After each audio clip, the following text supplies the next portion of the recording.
with us, fam. Obviously, some technical difficulties, but just looking at how many people have joined us now, I'm glad that we sorted them out. Dan and Dave will join us probably in about 10 minutes, 15 minutes, something like that. So we can definitely get started. Kyle, are you running a live stream? Is all of that kind of up and running? Someone recording? Yeah, it's good to go. We got a solid audience over there as well, so all is good. Awesome work, guys. Well, maybe we'll just get started with a couple of little things that have happened in the last few days. Obviously, this week we have our first Ron English drop. I know some people were expecting that to not happen until the Rabbit Grin, but I'm pretty happy to get some of Ron's work on the platform. How are we feeling? What are we thinking? What are people looking to collect? Throw me your ideas. Everything. Is that just a weekly thing now? Yeah, everything. I buy everything. Brock's strategy is buy it all. Yeah, he's definitely one of our master collectors these days, I would think. But I also heard that sub 100 mints aren't worth anything anymore, so I've just been throwing those away. Just for whatever they'll sell for. Like lowest possible price is what I've been just throwing them out there. Seems a good strategy. If you want to just throw any my way, feel free, and I will be very responsible with them. I got you. Hit me with your VV username. Deal. All right, cool. So Ron English, obviously pretty massive. This is the first of 3 drops for the serial killers. Now, I think David Yu has alluded to a secret rare drop in there somewhere. I don't know if it's 12+1 or 11+1. Has anyone else seen that on Instagram? Yeah, I saw that. I think it should be 12+1 because there's 13 in total that I've seen from the actual figures. So I just assumed it was 12+1. Do we also know that there's something, if you combine all of them, you unlock the last breakfast? Is that a thing for real? Yeah. So I don't have the finer details on that just yet, but obviously having each of the collectibles lets you assemble the last fat breakfast. I don't know, we've thrown around ideas of the last fat breakfast itself, the scene that it's a part of, almost forms its own little diorama. So maybe if you have all of them, you'll be able to access that, or kind of pick that up as an accessory and then recreate the actual painting using your collectibles. That's awesome. Also, it looks like from the video, and I don't know if this is true or not, so maybe we can just talk about it. Does it look like you can turn the boxes on and off, like they're like a collectible podium or prop that's connected to the collectible? Is that true? No. The collectibles themselves are the actual character. I think the video team just recreated those boxes to kind of play up the breakfast cereal kind of narrative that goes with them. That would have been awesome to be able to open those up from the cereal boxes. Or even turn it on and off over their shoulder or whatever. Yeah, turn it into a pack opening too, right? Almost like we've talked about with other collectibles. So. Yeah, like a pack opening. That'd be really cool. Agreed. Yeah. All right. Maybe we'll ask Dan or David about that. Who knows? I don't know what happens. Yeah, go. Earlier in things, in previous lives, you're able to kind of go in and turn on and off backgrounds, and then I think there was at one point going to be a podium type deal to display them on. It would be cool if you could turn on and off the box. Absolutely, it would. Yeah. No, picking up what I'm putting down. I'm picking it up. Full of ideas, you are, sir. Full of them. Hey guys. Hey mate, how are you? Hey, question regarding the Slimer and Ghost Trap. When those were first announced in the app, we saw the edition numbers as what they are now. And I'm just curious if you guys plan on increasing that for next week, or if you plan on keeping those what they are to match the rest of the set. No, I think what you see in there now is what will come out.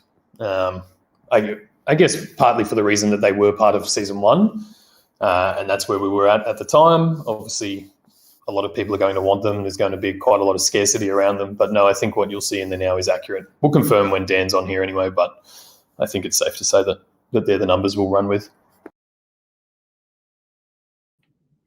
Yeah, so I have a question from the stream.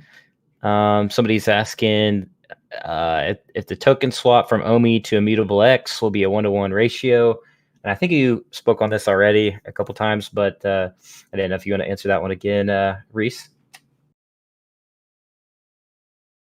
Yeah, definitely. Yep, it'll be a 1-to-1, or I guess I prefer to say it as a 1-to-1 value, right? So if the decision is made to do some sort of token split or anything like that, like you're still getting the exact same amount of value, but the number on the screen might be slightly different, and that might come if the decision is made to leave some tokens behind, or just to make it a bit easier to understand for anyone new coming to the ecosystem.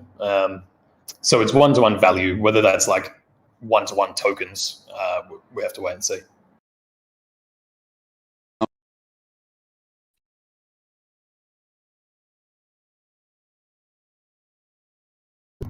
Did someone's mic just cut out there?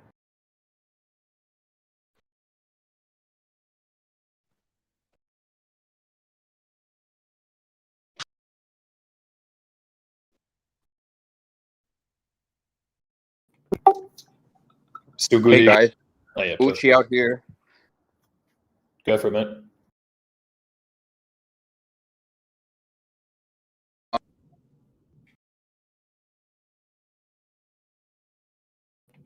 All right, well, I'll go. I have some people asking about if there's going to be some sport collectibles coming soon. Yep, yeah. I mean, soon depends on your time horizon. I don't have exact dates, but obviously the NFLPA is in the works. Someone correct me if I'm wrong. North American friends, that's the season starts September or October for the NFL. Is that right?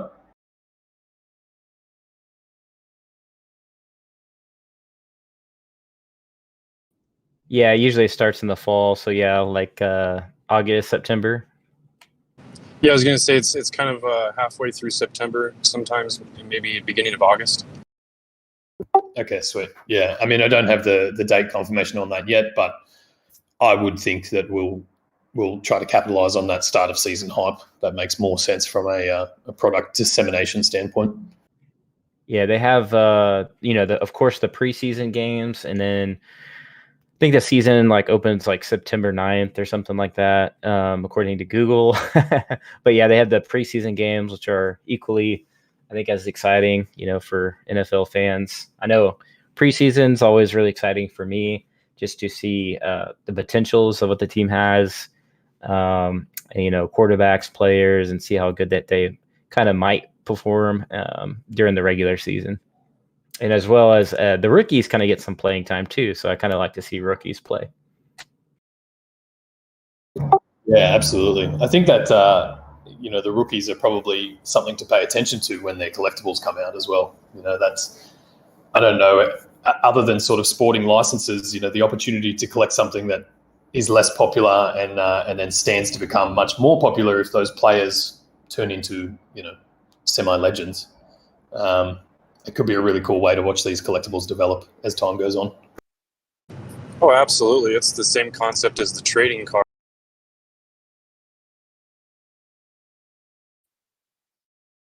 Yeah, absolutely. Yeah. I definitely use that same strategy for physical stuff myself when it comes to sports. Yeah. Just when watching Patrick Mahomes, knowing how good he was with playing for, was he Texas Raiders? I can't remember if it was Raiders or I think he was. Yeah. Anyways, playing for college, he was really good, and I remember his rookie season, being really excited to watch him play. No, he was from Texas Tech, and he actually was a sub for the first season, and he didn't get any playing time until the second season. That's where he just broke off the charts. Nobody really knew about him in college. Oh, I did, because he plays one of my teams I watch, so I knew Texas Tech is kind of a strong quarterback college. They've always had a really good quarterback position at Tech. They just like to throw that West Coast offense and throw a lot of yards, and it's very unfortunate for one of my teams, which is Oklahoma Sooners. I can't imagine how many more people are going to come to VV once that drops. Yeah, I mean, sorry, go. Well, I actually got a pretty good turnout this weekend on the Telegram group. We went from 1.5K members to 1.8K members. So that's good news. Absolutely, yeah. The interest in this space is definitely not waning. You know, it's obviously everyone on the crypto side. We've seen the markets pull back, all very healthy stuff by the look of it, and that initial NFT hype has calmed down, which is great for everybody who's actually building a business. But yeah, just to see how many projects are really starting to ramp things up now, and at this stage, it's really exciting to see the NFT industry just propel forward. Which is good. Now, look, Dan and Dave will be here in a couple of minutes. I'm hoping I don't have to let them in. They should be fine. Just to cover off a couple of other little things that we've been working towards this week as well. We obviously saw it was Ghostbusters Day yesterday, and we just kicked off a pretty amazing giveaway. First things first, guys, you've seen the Slimer and how transparent he is. What do we think? Awesome. He looks absolutely beautiful. At first, I was a little confused, but I really like what you guys have. It looks amazing. Awesome. Yeah. Awesome. He also looks like he has like a glow too, right? Yeah. I think the the videos, Like an animated glow. Yeah, Seems sort of like it. The videos we've seen are a bit compressed, but I think once we're all looking at the real thing, well, the augmented reality real thing, it'll be even more. I have a quick question. Yeah, go for it. Yeah. Since Ghostbusters is kind of like a movie thing, cartoon, etc., is there going to be more movie tie-in things? People keep asking like that there was some kind of big racing, kind of like Fast type movie that was coming out. If there was any kind of tie-in. There is indeed another Fast movie coming out. Yeah, look, I think we've spoken about this previously. We're definitely going to be tying in, or at least trying to tie in our releases with releases like that. That's awesome. Yeah, it's an easy shortcut really from a marketing and product standpoint. Universal also came out. They're looking to try and make a Fast and the Furious Jurassic Park shared world. Have you seen that? I haven't seen that yet. I'm not kidding about that. But what would be awesome tie-in would be a drivable T-Rex. I think it would. We'll have to bring Trevor back on. Sell it to Universal. Yep. Yeah.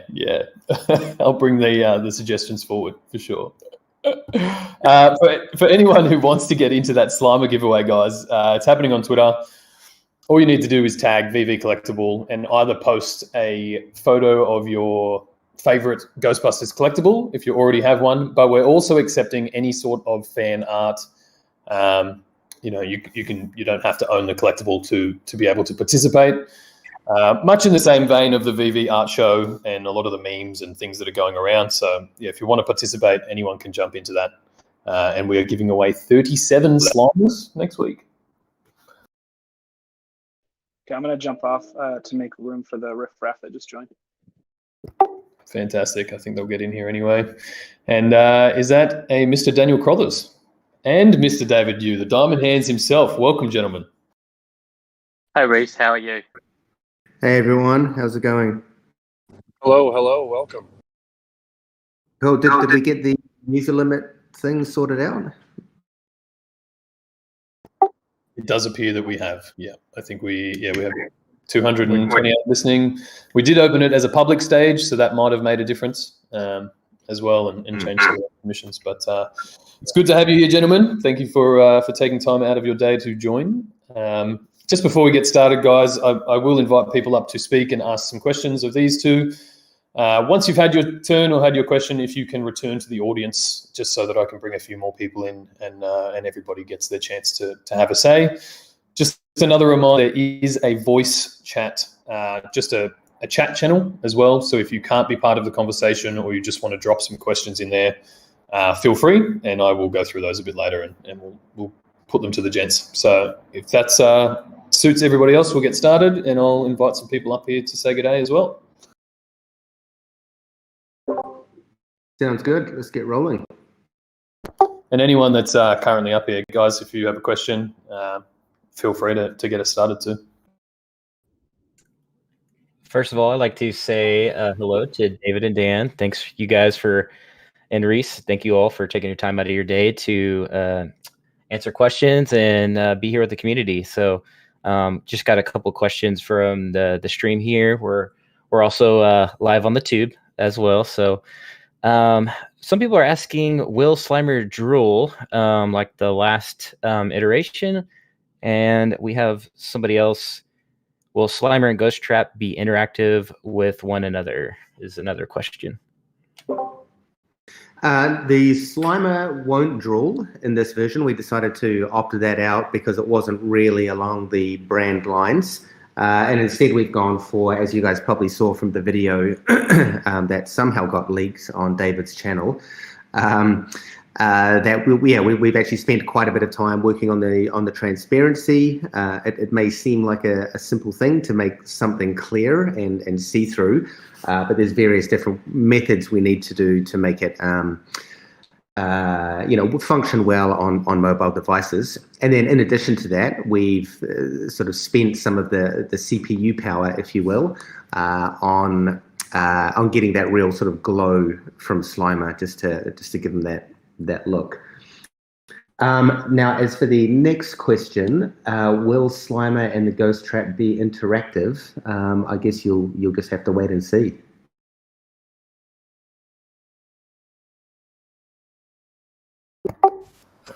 Leaving people on an edge there. I like That's it. a mean tease.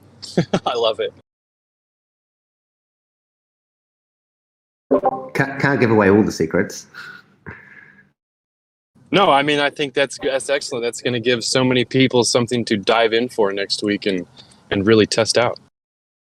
Absolutely, yeah. I mean, the Ghost Trap more than likely won't drop next week. Slimer is dropping, and then the Ghost Trap will hopefully be a week after. Okay, thanks for that.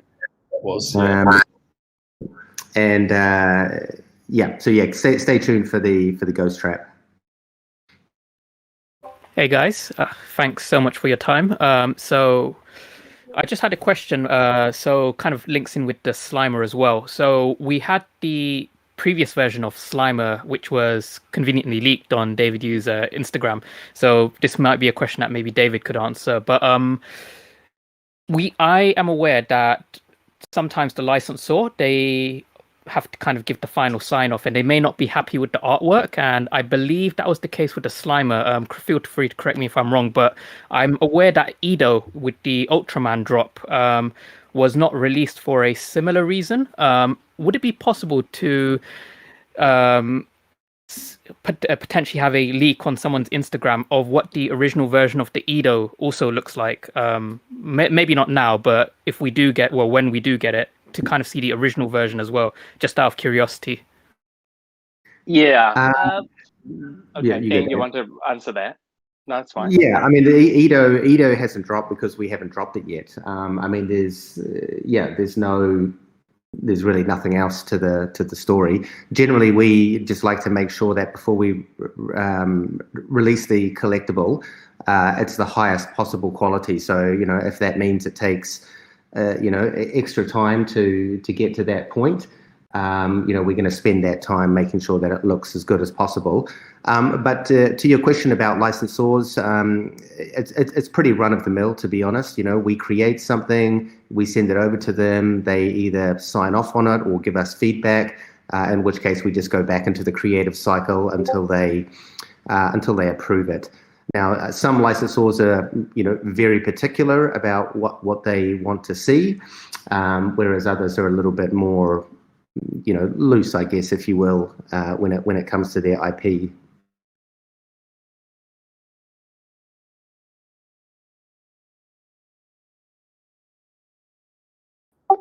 Nice. Does that help answer your question there, Kay?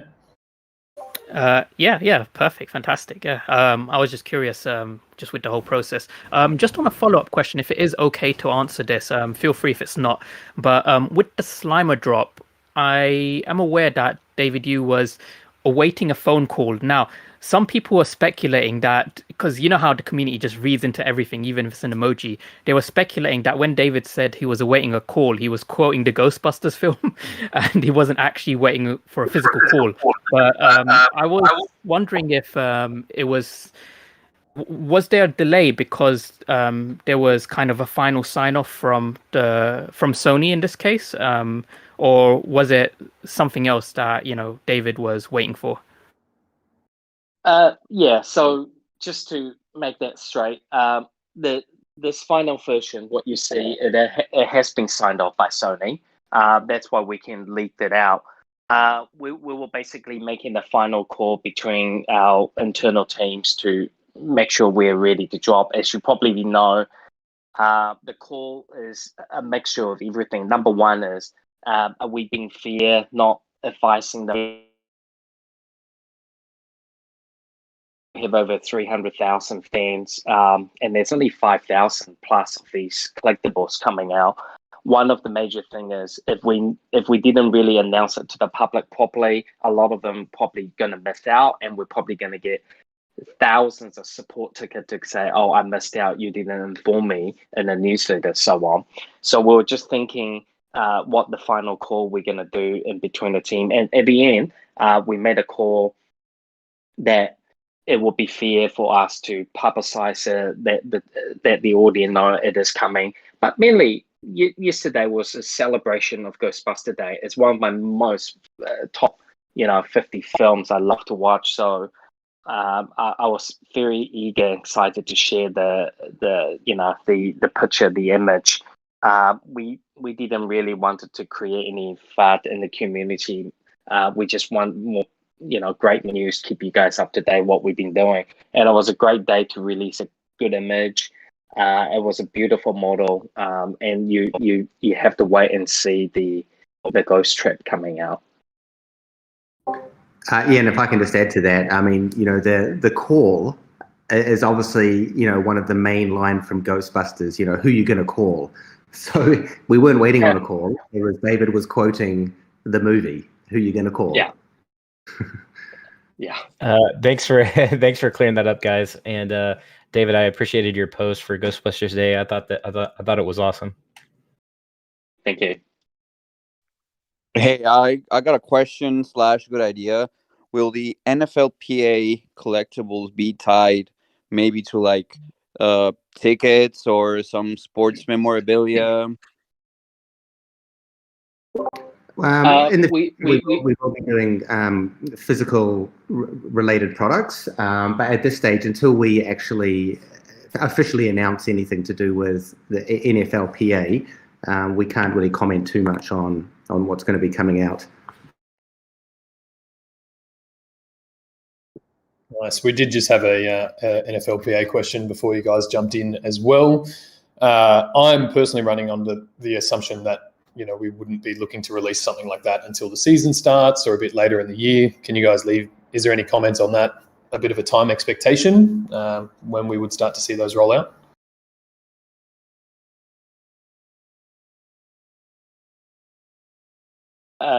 Yeah, so I can probably help on this question. So we are slowly introducing the seasons and the Fifi, and you guys probably have seen a huge diversity of product coming out. I think towards the end of season 1, we have dropped the Kripken, which is a more lower tier retail pricing product, and that was really out there to have product available for younger audience. And I think we also trialed with Summoning from Tokidoki. That was another new product that we brought out. Season 2, you will start to see a lot of the collectible quality starting to gear out more and more. We really want the audience to understand that a lot of these collectible has been a work in progress from 8 to 12, 13 months ago. So the first iteration of season 1 collectible, a lot of them are probably not in their greatest. And we are going to spend some time over the next 18 months when we get time and resource. We'll go back and start touching up on the earlier collectible. You might see color changes, or you might see like the Tokidoki, the Retmo, it's now animated, or start come up with some new innovative ways to get these collectible to the next tier. And just going back to the NFLPA, it's a new category, sports.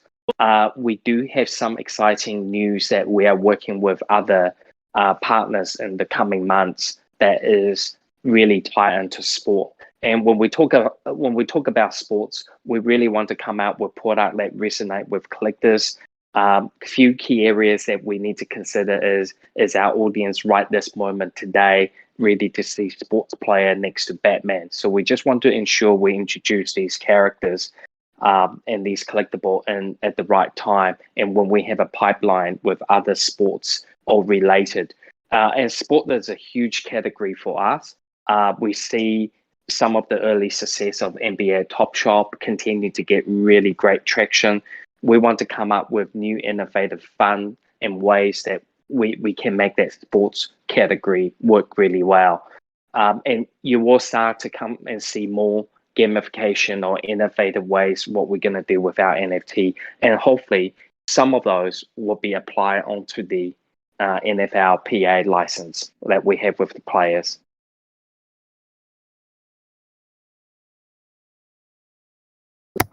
Awesome. Thank you for that insight. I know a lot of people are waiting for the NFL, but to know that there's a few other sports brands potentially on the cards as well is definitely an exciting move. Guys, just a reminder, if you've had a chance to ask a question, if you want to move down into the audience, obviously our mods and things, more than welcome to stay. But we'll just open the floor, guys. Continue with the questions, and I'll make my way through the discussion group too. Hello. Can you guys hear me? Yeah, mate. All right. So my question has to do with the Ecomi Secure Wallet card.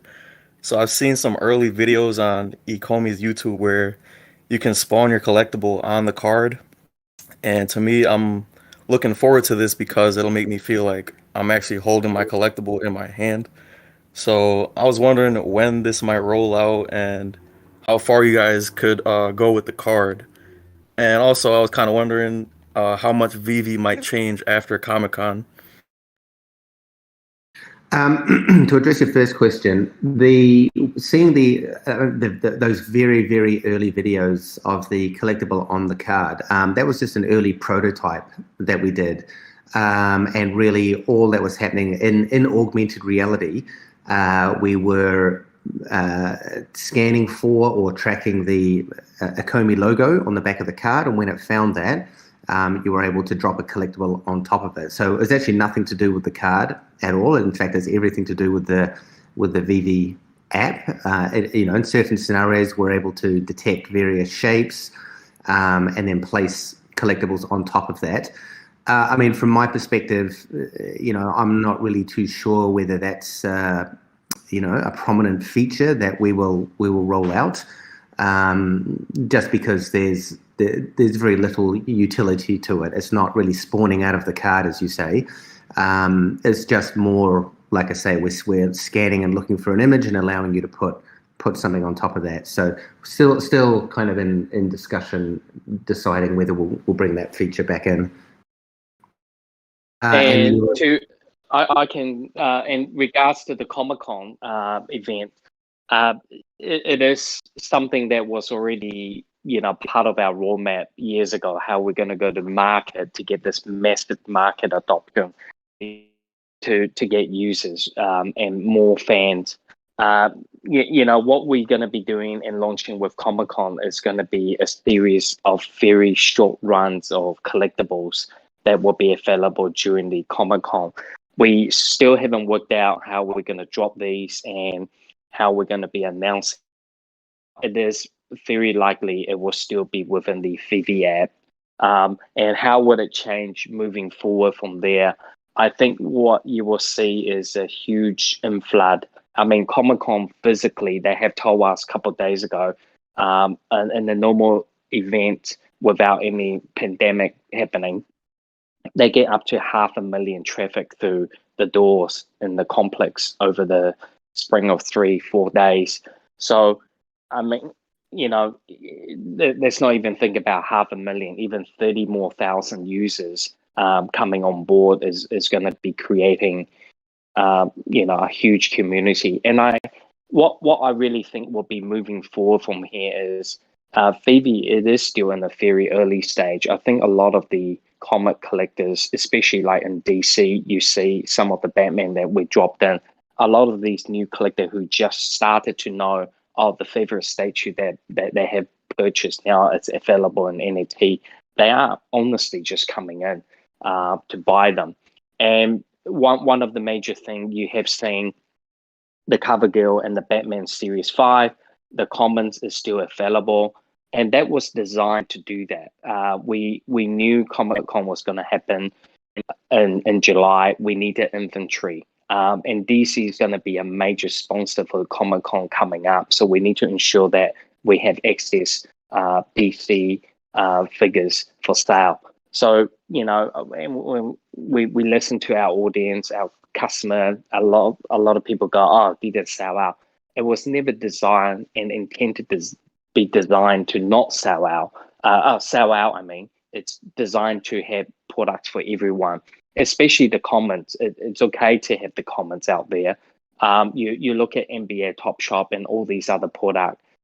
When you have comments, there's always going to be a lot of them around. And the whole idea is the more people share this image or AR into their social media, we're going to attract more users. And the more users come on, the secondary market is going to get new, fresh of buyers coming in. It's no good that Phoebe traders or collectors only trade amongst existing collectors. We always need to hope we are adding 5 to 10% of new user every month into the pool for that secondary market to really get that mid-cap effect, that network effect. And that's what we intended to do. Thank you. You read my mind on some of that. I have a quick question. In what capacity is VV going to be playing in Comic-Con? So, are we going to see you guys in maybe an advertisement, or are you guys going to have a more prominent role? So I think that would be my question. Yeah. So at this stage, I can't tell you too much what we have coming. There are a couple of things. The collectibles itself will only be purchasable through VV on our app. The app itself, we will have a virtual metaverse showroom in the Comic-Con event. So you will see some of the Batman statue and hopefully some other Toki figures, things that we already have released. It will be available. You'll be able to navigate yourself through the Comic-Con virtual experience and see the collectible that you already own or that we have issued or released. So we are embedded into the whole experience. It's not really just a way for, people might think it's a money grab opportunity. It's totally not. It was always part of our engagement and how we onboard new users and fandoms from it. So this won't be the only virtual con that we're doing. We do have a raw plan to be attending DCons, Comic-Con around the world in the physical events. In fact, we've been working with another exhibition company on helping us to put together a raw kit set that we can attend all these fandom expos around the States and UK and throughout Europe. So we're really going to have a bit of physical interaction with it. And some of the stuff that we'll be showing on is, for example, the original artwork from the Ultraman 2D. We managed to secure the original art pieces, so they'll be hanging up in our booth. And obviously, there will be limited edition things that you can only get at the physical con shows coming up. But I think most of the physical shows not going to happen until at least around November or late this year. And really, this massive rollout will be our 2022 plan next year. I got a question about Tony. So the original design, his nipple is white, but the one that you released, his nipple is orange. What's up with that? Okay. Now, you definitely caught me off guard. That is I mean, at the end of the day, all of the collectibles are signed off by Ron. He's the creative eye. He's the creative genius. He wanted the nipple orange. I guess it's just a slight differentiation between the physical and the digital. But, when we create things in digital, we're not always going to follow exactly what's out there in the real world, because in the real world, or the physical world, there's often limitations when it maybe, I don't know, who knows, maybe it costs a lot to paint nipples when you're creating physical products. So yeah, I mean, don't anticipate that they'll always be the same or always be identical, because we are creating a slightly different product. In regards to the Comic-Con exclusive collectibles, will those be a part of a normal drop, or will they, even if you can answer this, or will you be requiring like a code, or will there be some way to access those through the Comic-Con itself? I think at the moment, just to make things a bit simpler, we probably will do what we normally do. We will have we'll put a time on it. But obviously, Comic-Con goes for 3 or 4 days, so we want to make sure we'll possibly be dropping something every day. I already know the Phoebe fan is just going to grab them all up, because some of them is going to be pretty low runs, and the problem is, I know the people who go to the physical virtual Comic-Con landing page, by the time they download the app and be ready, they're going to be pretty disappointed. So we are going to try to work out how we're going to mitigate this issue. But to tell the truth, it's going to be very hard, because I think our fans would just buy all these low run editions, and unfortunately, it's going to be like that. There could be a possible you have to put a code in, but really we want to make sure that with the time limit we have and resource, we just do something that's more practical. But we'll keep you up to date in our Medium article coming out in the next few weeks for sure. I have a question about the Master Collector Program. I was reading an old article about Ecomi and OpenSea, and somewhere in there it said that Master Collectors will be rewarded with a percentage of exchange fees for arbitration. Can you speak to that, if that's still relevant? No, that's not relevant anymore. We have to be very careful around, all of the more modern regulations around cryptocurrency.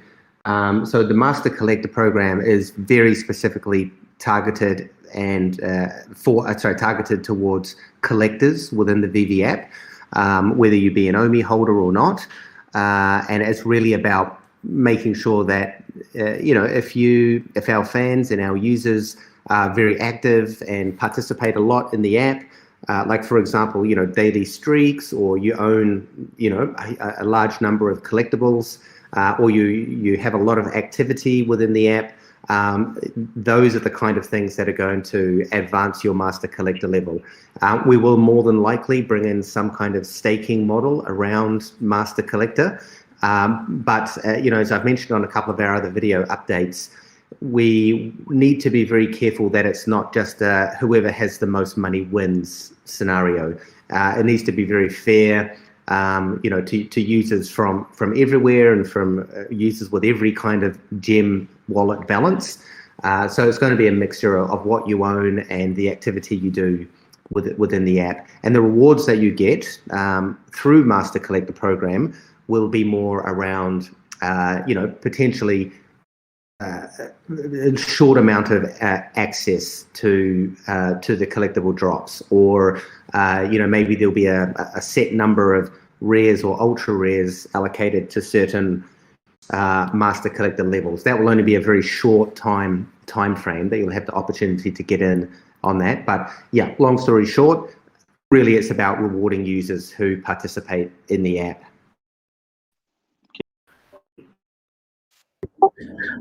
Perfect. Hey guys, I might just jump in. Just another quick reminder to return to the audience if you've had a chance. There are quite a few people requesting to speak, and just before it gets lost, there was reference to the secure wallet earlier. do we have any update as to when the wallets will be back in stock, Dan or David, and what people can kind of expect on that front? I know we have a new app update coming out soon as well, but maybe we can update people on that. Yeah, we are making a new production batch with our factory, and hopefully we're waiting for some dry good packaging to be finished as well. And the major thing, what we wanted to do is to ensure that the new cards will automatically have the new firmware update with our, the new app going out. So hopefully it will be, hopefully within the next month and a half, we could have something up and running. We do still have a little bit of stock on existing stock left. We might look at opening that window in the next week or two to sell down a little bit what else we have. But I think one of the major part is really waiting for our entire app update. Just make things a little bit more easier. Or just from our side.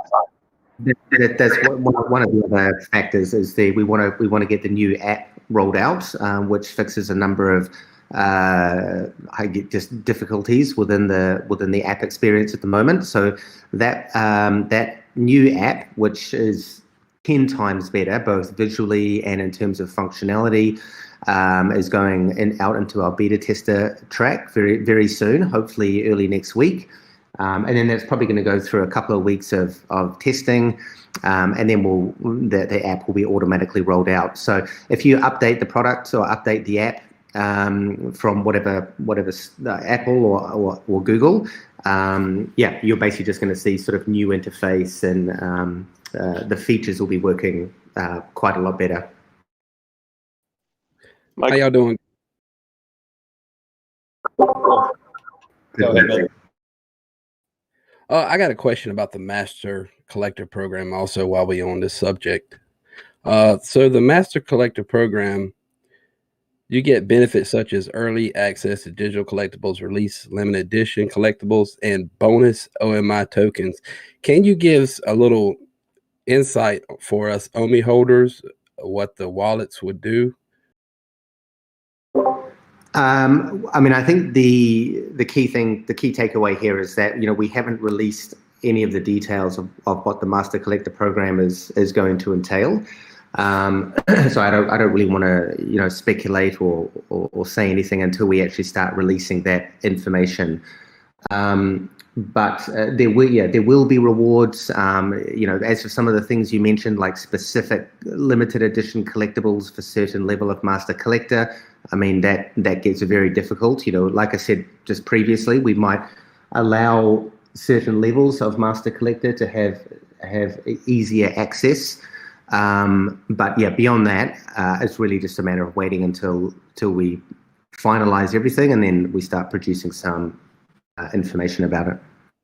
Okay, so nothing like dividends or anything like that for the OMI holders? Well, no, like I just said before, we have to be very careful around current regulations. If we're giving out dividends or anything like that to OMI holders, that might start to classify us as a security. So we have to be very, very careful on that front. I understand. Also, the Slimer is the best NFT I have ever seen. Just want to let y'all know that. Thank you. Well, I tell you, there's a lot more to come that are even more epic. I can't. I like the Mike Mignola Batman, but so. We are going to try to see if we can get more Mike Mignola other work into it as well. So please do stay tuned. He's one of my most favorite artists. And, we first, when we brought him onto the app, myself and Daniel to go, well, our audience understand it. But just to let you know, Mike Mignola, the Batman, is the most popular physical Batman and toy statue they ever made. He's an amazing artist. Most people just really underrate his work, and he's done some great work with Hellboys. If you Google his name up, he's got some epic toys, and hopefully we'll see more of his work in Phoebe in different categories as well. But for me now, guys, I do have to jump off. I do have another meeting for coming up. I just want to thank everyone for your support, and I think Dan's going to continue. And thanks, Reese, for having me on the show. And I will try to be on every week if I can, if permissions allow me to do this. Awesome. Thanks for being here, Dave. And yeah, I'll keep you updated on the next ones in case you can swing by as well. I'm sure people are very eager to get more of your insight into this industry. So thanks for coming by. Yeah. Yes. Yeah. Thanks, And we are going to do, I did speak to, we are going to do a pre-recording, Reese and Dan, myself and Dan and Al. I spoke to Al this morning. He's doing well. And we hope to do a little, YouTube update with what's happening, and we'll air that sometime coming up. So stay tuned on what we have coming. Awesome. Thanks, mate. Yeah, I know people will be eager to hear that update too. And as Dave said, everyone, I'll keep you updated as to when that will come out. You've probably learned by now that we can't put exact dates to things because everyone's busy, but it'll be soon. Thanks. Thank you. No worries. All right, guys, we might push on. There's plenty of people waiting with questions. So while we've got Dan here, I'm guessing for the next half hour or so, hopefully, come at him. All right, I got a couple questions from audience. When can we possibly expect multiple drops per week? And then my question personally is, when will the web app or browser app, if you will, when can we know more details on that? So in regard to the multiple drops, they will more than likely be happening, if not by the end of this month, then definitely early July. I think, as I've mentioned in a couple of our previous community updates, that one of the challenges that we faced was that we did have 6 months worth of content, but that obviously sold out very quickly. So behind the scenes, myself and Trevor and the wider production team have been producing some really top quality work. And because we have so many licenses and brands on board, the only way for us to service those, the licensors and our obligation to the licensors is to start dropping multiple collectibles each week.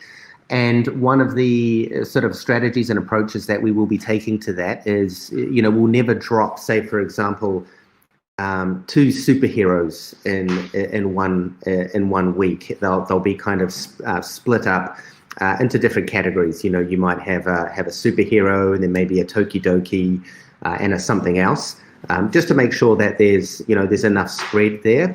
And also, we don't want to be damaging too many more wallets or credit cards. So, as these multiple drops come out, I think one of the things that we're going to start seeing is that because there is just so much content coming out, we'll probably start seeing our fans and users gravitate more towards the content that they want. You might be more interested in superheroes or vehicles as opposed to cutesy Tokidoki type content. So yeah, that's definitely coming. So yeah, stay tuned for that one and start seeing things.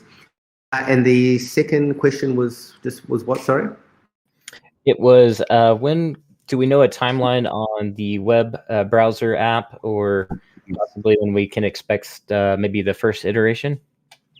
Yeah, so I'm hoping that by the end of this month, the majority of the functionality will be in place, and then we'll be diving straight into all of the beta testing of the web app. It is the beta testing this time around is a bit easier because really the web app is just another interface to our existing kind of back-end system. But I'm really aiming for a mid to late July public launch of the app. And we will more than likely be inviting certain users who are, prolific in our community into that beta program early on. But yeah, I am very excited about the web app. I think I mentioned in my last in our last video update that. Yeah, and as it comes together more and more, I'm becoming a lot more attracted to using that platform than the phone app. Don't get me wrong, I still love the phone app. Obviously, that has all of the AR function in it, but to be able to browse it online, through your browser, is going to be really cool. Hey guys, I've got a couple of community questions. So it's two questions. First question is, what happened to Ecomi 1? I guess what happened to it? And the second question is, in a previous AMA you did, Dan, you mentioned something about golden gems, which sounds quite similar to how you've described the Master Collector program just now. Is the golden gem concept still kind of in the works somewhere? Could you maybe elaborate a little bit on that? So just to address the first question, I mean, Ecomi 1 was something from one of our very early white papers. I think, one thing to make clear is that there was our original white paper, and then it was very unfortunate timing. We really sort of launched our ICO back then. I mean, I think this is going back, way back to 2018. I think it was literally the day we opened our ICO was when that, everything started tanking. It was definitely the day. Yeah. What's that, sorry? Definitely the day that everything started tanking. Yeah, literally the day. I just remember looking at the charts and just seeing Ethereum just tanking day by day. So that actually ended up being a very unsuccessful ICO for the company. So we actually decided to wind up that ICO. We offered everyone who did put money in to have their money back, or that they could be part of what is Ecomi as you know it now, which is really focused on two main products, which is Vivi and the secure wallet. So I'm streaming too. This is Poor Man Printing, by the way. So people in the stream are asking, when will the feature be open for the drivable DeLorean? And also, with buybacks starting at the end of June, are we expecting something pretty big for y'all to start doing buybacks? When you say something pretty big, what do you mean? Well, I mean, y'all starting buybacks at the end of June. I didn't think we'd start buybacks this soon. I mean, it's pretty simple. We're just going to start doing buybacks. There's not really anything else to it. It's just part of the design more than anything. It's always been part of the tokenomics, and we're just at a point that can begin now. So it's not really coinciding with any sort of big event to start the buybacks. Just to clarify that. Hey, Reese. I just wanted to thank you. You helped me out with a support ticket a while back that spanned a month, and I had a death in my family, and I was able to share the VV app with my family and helped us through a tough time. I don't know if you remember, I shared next to my mom. You were one of the first people to find out that I was going to have a baby, so I had shared that with you through a ticket. Over the course of a month. So I'm very grateful and appreciative that you helped me out. It was my first time kind of getting into crypto, and I had a problem with the wallet and the app, and you fixed it. You were great. And my question for you specifically is I was surprised who you were in the company. I thought you were just a support person behind the desk. And I looked up some information about you, and it said that you actually started your first business when you were 14. I was just wondering if you could share what that looked like and where you got your work ethic from, because it's made me a huge supporter of anything to do with VV. So thank you. Thanks, man. Thanks. And so happy to hear that we came to a resolution on that. I absolutely do remember it. And congratulations again on the pending newborn. My first business was actually back when I was in school. I don't know if business is the right term for this. It's more of I exploited an opportunity. But whenever we had school carnivals, sports carnivals, swimming carnivals, that kind of thing, there would always be the school selling lunches and drinks and all that kind of thing. But I, with my friends, would set up our own rival barbecue or rival little tuck shop and just start slandering the school's one. and make some income that way every time there was an event. So that's kind of where that started. My work ethic in general, I have probably had more jobs and more things than just about anyone you know. Most of that comes from a drive to travel, really. Over the last 10 years, 15 years, pretty much all of my income has gone to getting me on a plane and going to explore somewhere else in the world. But it's also led me to amass quite a number of skills in a number of industries, which probably makes me quite suited to this role. But yeah, I guess my drive for any sort of work or anything like that comes from an interest and a passion to learn something, as opposed to necessarily the thing that I'm doing. You know, if I can walk away from something with new skills or a new understanding of myself or the people around me, then I see that as a valuable exercise in my life. Awesome. Thank you so much. I got a quick question from the audience. Yeah. I get a couple of gaming questions popping up here. We had somebody ask, will there be more gaming NFTs coming soon? And another question was, will we see top tier developers like essentially like Blizzard or Call of Duty release a game, but also when you buy the game, you get access to an NFT, essentially? I think the gaming industry is an interesting one when it comes to NFTs, because right now they have a very closed environment into which users pour cash into them. So my personal belief is that gaming will eventually come, and it'll come through pressure from the gamers and the audiences and fans around those games. But really, if you look at it from a financial perspective, the game companies are already making so much money off this sort of enclosed captive audience that to move to NFTs for their assets is going to potentially somewhat dilute what they have at the moment. But I really do believe that with the popularity and growth of NFTs, that user demand is really only going to increase. And so, yeah, I think we really just have to see what's going to happen on that side. In terms of what we're doing at Vivi, we are definitely right now and still continue to partner with gaming companies to bring their assets, their very, very popular assets, into the digital collectible space. So you can certainly expect to see that.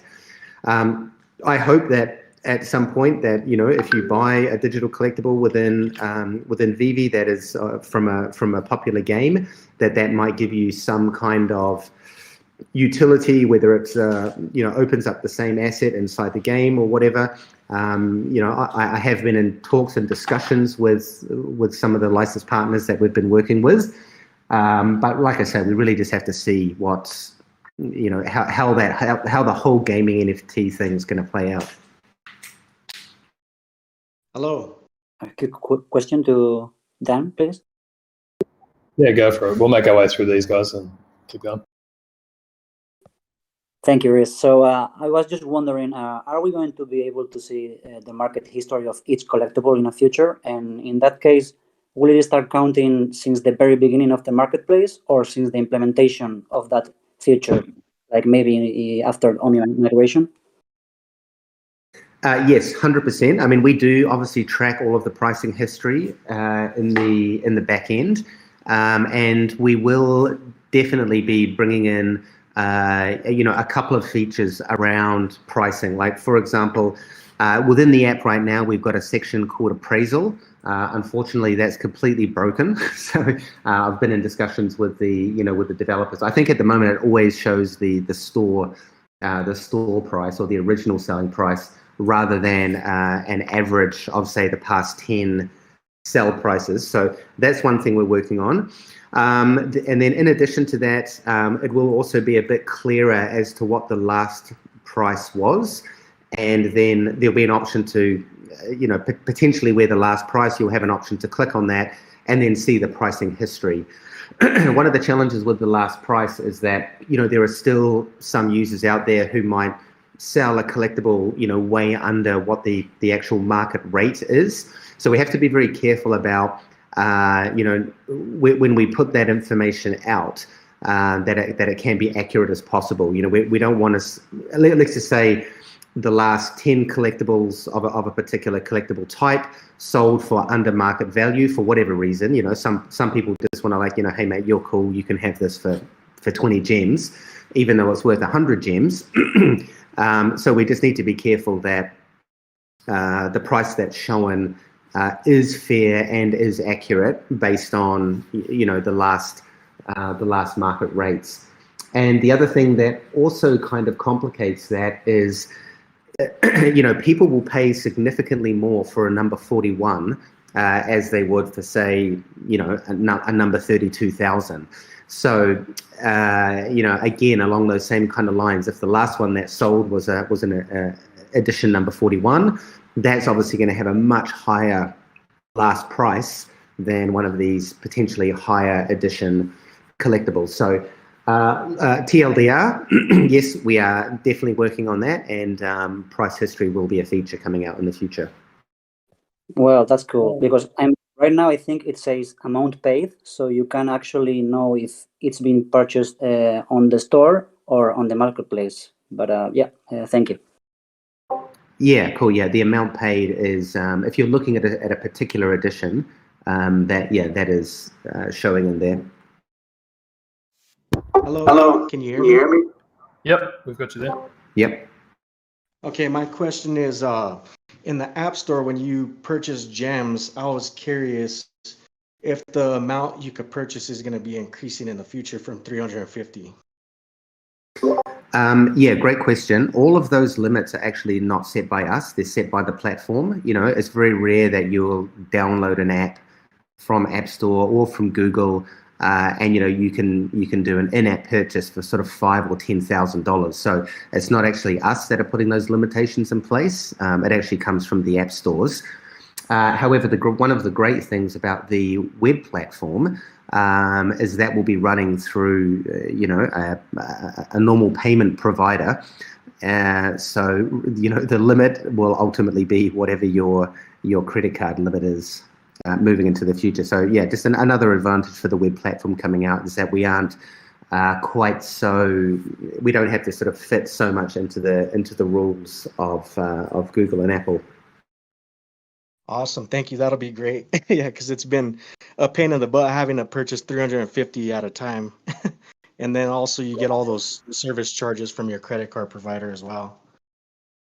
Yeah, we have actually been working quite closely with Apple and Google. Unfortunately, I believe it was late last year, Apple introduced a new regionalized tax fees. So for example, United Kingdom, I believe there's a 20% fee that goes on top of anything that you buy through Apple. So we've worked quite hard with both Apple and Google to try to get to the bottom of where those fees are and where they're coming from. But it's very clear that they're coming through from various financial regulations based on your location.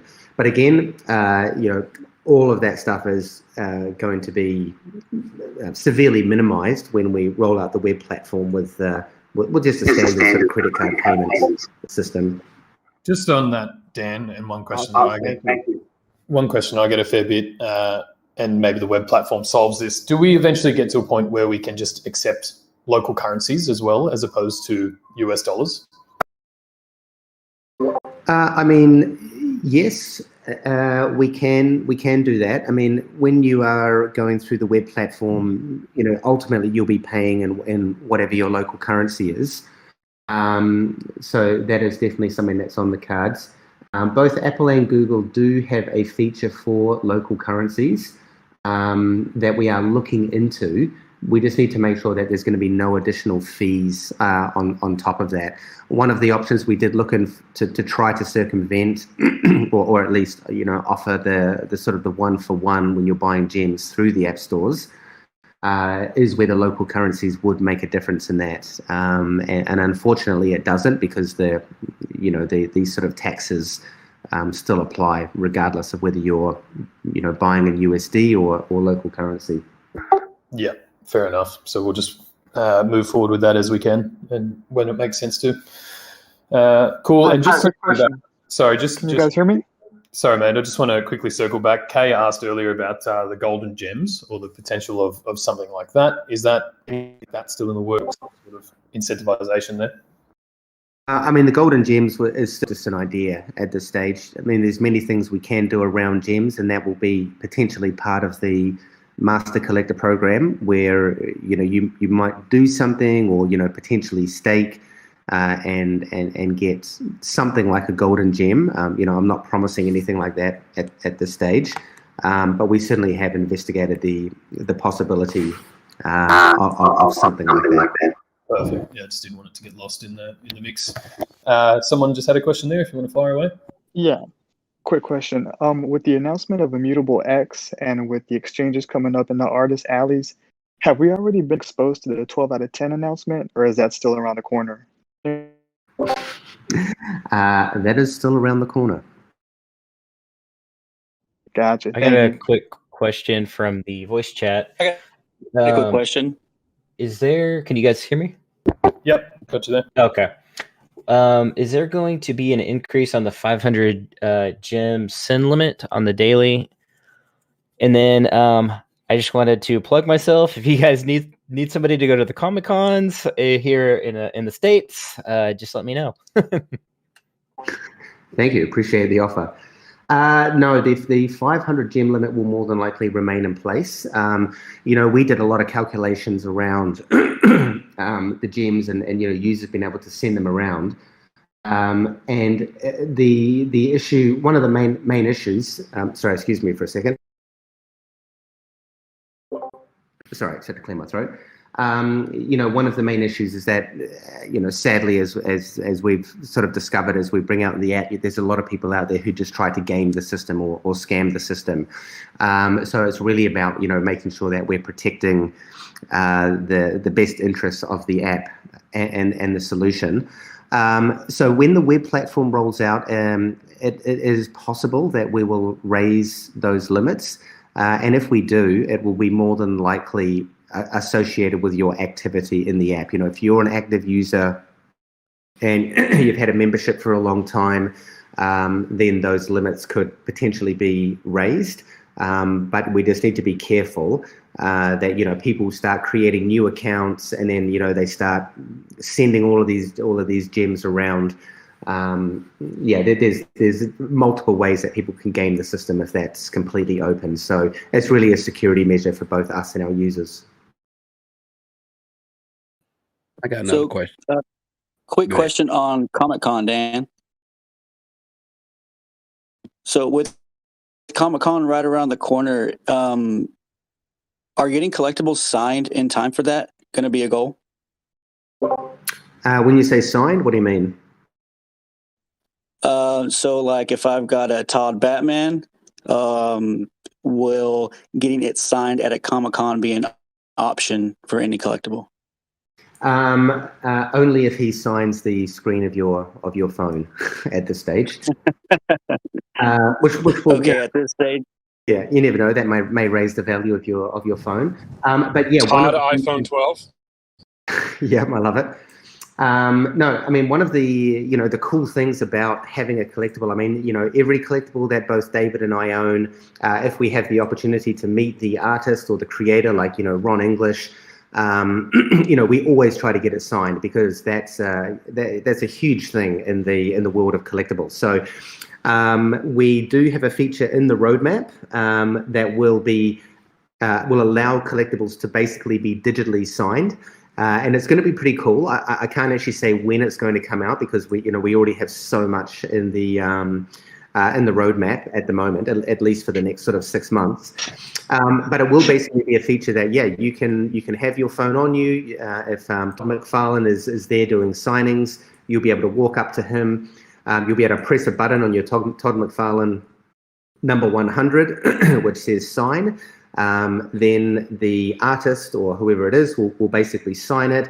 then they'll be prompted to, to take a photo, because with any kind of signing of a collectible, it all comes down to the authenticity of it. Like, for example, I could forge a signature on the back of any of the collectibles that I own, and claim that it was the artist. So it's very important that we build in these authenticity or what's called provenance in the when it comes to the signing. So that is definitely something that I'm personally excited about.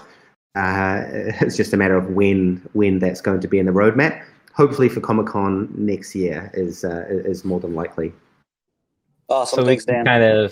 we can kind of expect the artists and to be on the app essentially. They won't need to be on the app. You'll basically just take the app, your app up to them. You'll load up whatever collectible you have, number 41, Todd McFarlane, number 100, and then they'll be able to sign that specific edition. So what that actually will mean is that if you then sell that collectible in the market, the signature will go along with it. That's I awesome. have a couple questions from the community.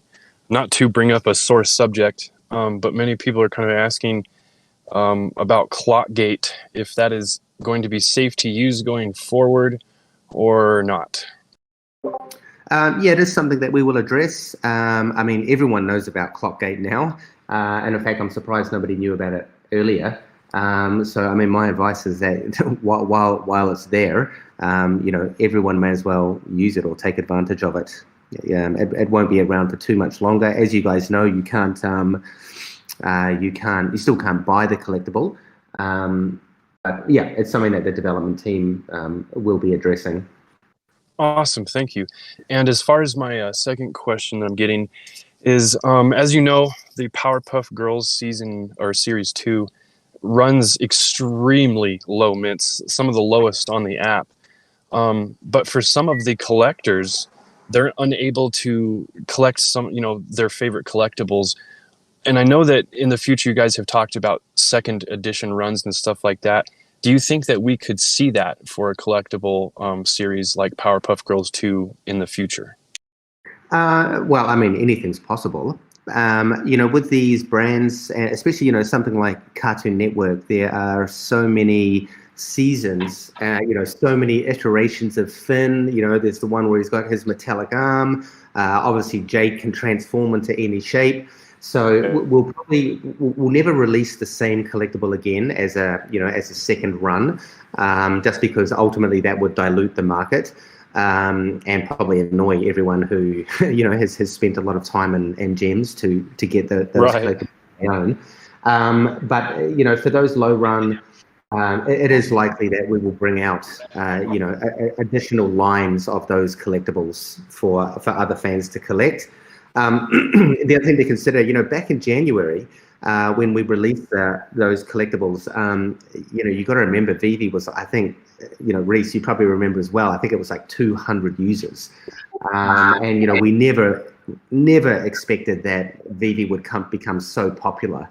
And it was only just, obviously with the past few months that we've really realized that we need to start upping the number to cater for, not cater for, but just to make sure everyone has an opportunity to get something. Because when we do the low runs, to be honest, we get a lot of complaints coming in about, just because people missed out. So that's why, you might start to see the commons to be a little bit higher. However, there are going to be runs, absolutely, that will be much lower. Like, even the Ron English one we have coming out, he's an artist. And we still want to make sure that there is content that we're bringing out that is lower run, and is far more collectible than, say, these huge broad brands like the DeLorean. Everyone in the world knows what the DeLorean is. So that's why we mint so many more of those kind of popular brands. But yeah, like with Ron, with the Dragon Girl from Simone Legno, these ones are much lower run because we want to make sure that there is still that kind of rare content out there for people to collect. Awesome, thank you. Yeah, 6 months ago, 150 of each collectible seemed like a lot, but it's amazing how quickly that turned.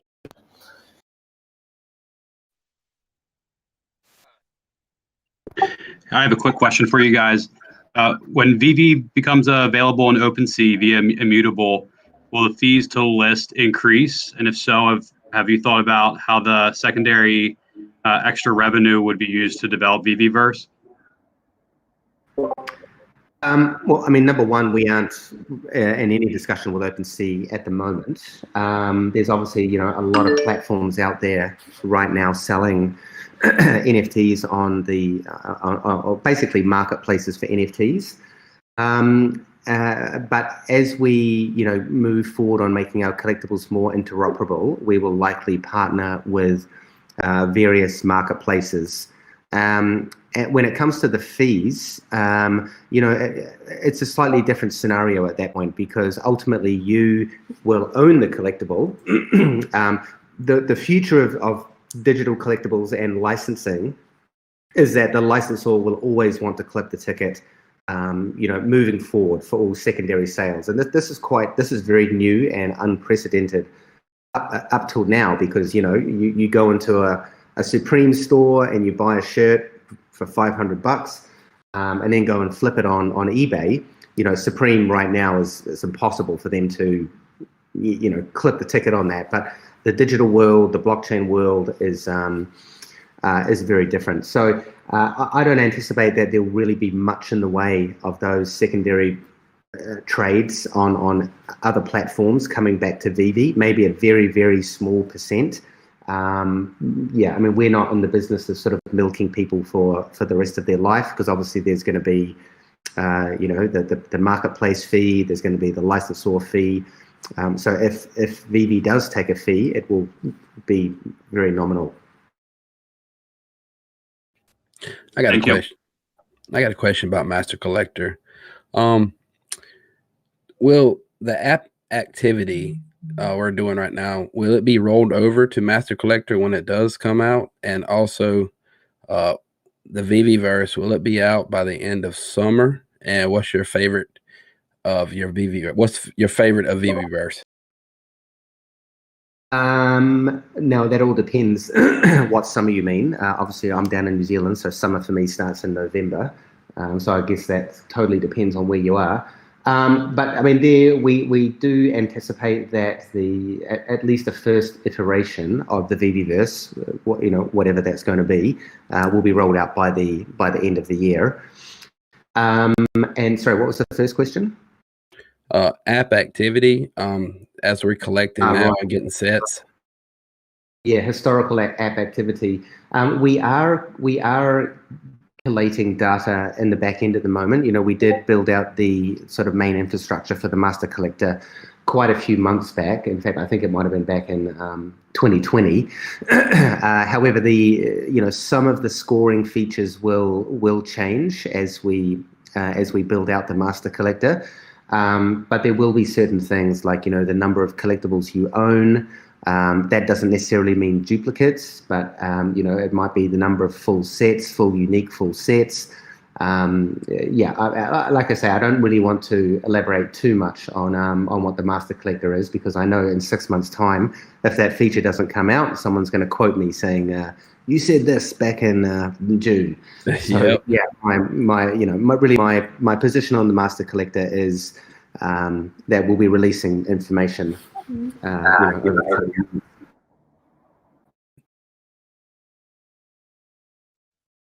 From the community as well, in reference to the serial killers drop that we're doing. Now, people have obviously seen that, owning all 12 of those collectibles, or 13 if there's 13, will allow you to build the last fat breakfast scene.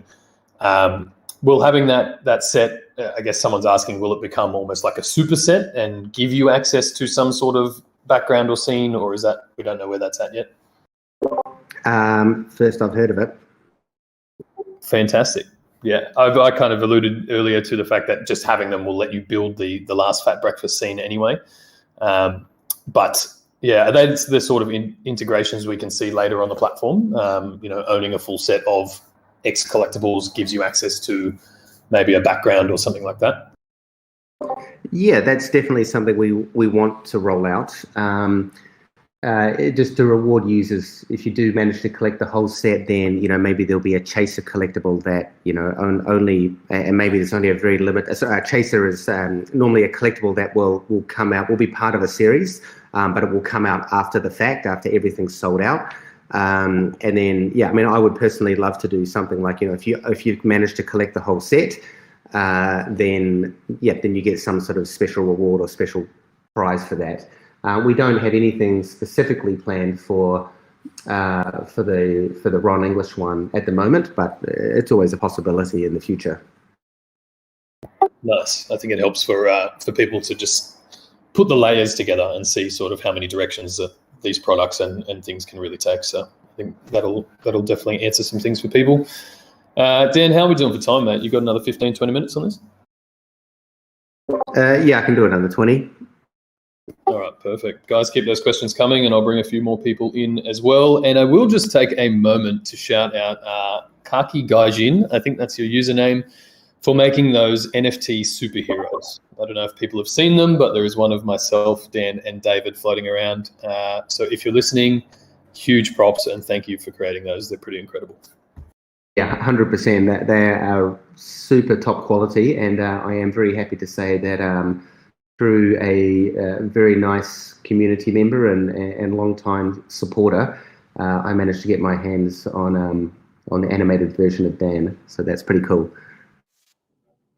Oh wow! I was gonna pick up the David one, but now that it's out in the open, I'll have to collect it. Yeah, we need that hairline. Maybe it'll become an NFT one day. Who knows? That hairline is so prestigious and so clean. I mean, yeah, he is known for it. Dapper Dan. Dapper Dan, is that the new superhero name? I quite like that. Yeah, I can live with that. It's certainly better than Dan Hammer, where I think I got a bit of a reputation by accidentally banning a few people. Accidentally, you reckon? Accidentally. Yeah. All right, guys, let's keep these questions coming. We'll use up our Dan time while we can. You guys, I got a question. Is that okay? Yep. Perfect. All right, so you're probably not going to answer or anything, but as a kid growing up, we'd play Yu-Gi-Oh, and I would just fantasize about throwing a Blue Eyes White Dragon down and it just destroying my whoever I'm facing's card. Will we ever see it doesn't have to necessarily be Yu-Gi-Oh, so you don't have to confirm or deny, but if we could get some type of card game, will we see our holographic NFTs fighting each other, sort of to go back to how the Omi icon would holographically show our ARs, or no? It's a difficult line to walk down that one, because really on one side, what you're suggesting really is an entire game in itself, and there are a huge amount of game mechanics that go into even just one thing like that. Even if it was Yu-Gi-Oh, you throw your cards down. I mean, I agree. There's nothing better than throwing down the dragon.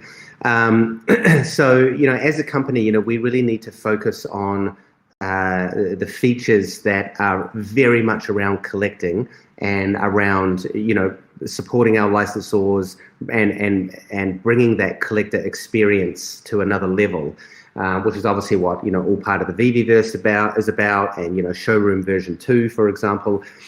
So we have internally discussed a few times looking at gamification on that level, but as I say, it really is an entirely other product in itself, and I think if it was to happen, it'd be something like a 2022 or beyond, just because there's a significant amount of resources involved in that. Then there's all the live ops in the game, and then there's the support around that game. So yeah, at this stage, I'm not really too sure. We will be introducing some form of gamification, but whether we go that sort of deep into it, still a bit up in the air. Yeah, I would be good with a chessboard. chessboard we could possibly do. That would be cool. I got a question. Yep. I noticed that in some of these recent artist drops, like Tokidoki, Ron English, I noticed that they are kind of putting out, like, promoting these drops. I wonder if in the future, if we would see some of these bigger brands, DC, Reese talked about Fast and Furious, the movie coming out. I wonder if they would be, showing love to some of these VV drops as well. Is that something that Rogers and Cohen's is handling? Well, yeah, I mean, I think at the end of the day, when we're dealing with artists, it's a lot easier because they are ultimately an individual or a very small team of people. And the artists are very much encouraged to help promote the product because they want to get their own name out there further. When it comes to the larger corporations, it's very much a different story. I mean, just to give you an example, with DC, for example, DC have a ton of licensees out there who create products, whether it's under the DC Comics brand or any of the other brands that they have. You never really see DC promoting those, these other licensees. What they will promote is, the higher level, like they'll promote Batman, or they'll promote a new Batman movie coming out if that was produced by Warner Brothers. So it's not really typical that licensors will kind of shill or promote products from their licensee. Most of that is on the licensee's shoulders. However, I'm not a person to never say never. We could potentially look at seeing something like that, with some of our other licensor partners coming up in the future. But to answer your question, it's not typical for a licensor to do that. Thank you very much. Appreciate everything that you guys do. Thank you. Dan, I've got a quick question from Chef Dizzy, because he's having some microphone issues, so he's unable to ask this question. He says, you've mentioned several times that you don't want master collectors to pay to win only. Can you say anything to the major collectors spending the high dollars to complete sets and accumulate models with anticipation to their rewards? And also, will you value your large collectors and reward them for their investments as much as your consideration for the small ones? So to address the second part, I mean, are people not just collecting because they love collectibles, or are they collecting for rewards? Obviously, if you with the Master Collector program, the more collectibles you have, the more active you are on the platform. As I've mentioned, the higher Master Collector level you will be able to obtain. But there will be rewards around, owning sets and that kind of thing. But as I say, this really comes down to the question that I addressed earlier, which is that, if you've got 1,000 collectibles versus someone who has 10 collectibles, there has to be a very fine balance between the master collector level that you are, because we might have someone who owns 10 collectibles, but they are literally in the app every day. They're promoting the app across social. They're doing market listings. They're a very, very active user. Whereas on the other end, maybe we've just got a whale who has snapped up all of the Donnie the unicorns, and maybe they don't participate so much in the app. They're really just there in it for the potentially in it for the investment, because collectors are wide and varied. You've got the people who love it and want to just collect it and own it, and then at the other end you've got people who are buying for investment. So that is specifically the balance that I was talking about. We need to make sure that users who may not be able to afford 1,000 plus VV collectibles won't be at too much of a disadvantage. However, in saying that, if you do own a lot of collectibles, then that will, of course, go towards your Master Collector program. But we're not building the Master Collector program to specifically reward people who own thousands of collectibles. Will your Master Collector level be a bit higher? More than likely, yes. But that's why I say, this is very much has to be a balance within that program. So it's really just like you were saying, a balance, but of many aspects of the app itself, and not just collecting. Absolutely, yeah. I mean, you might have 1,000 collectibles, and another user may have 10 collectibles, but you could both obtain the same Master Collector level. One person with the lower collectibles is probably going to have to grind a lot harder to reach that level.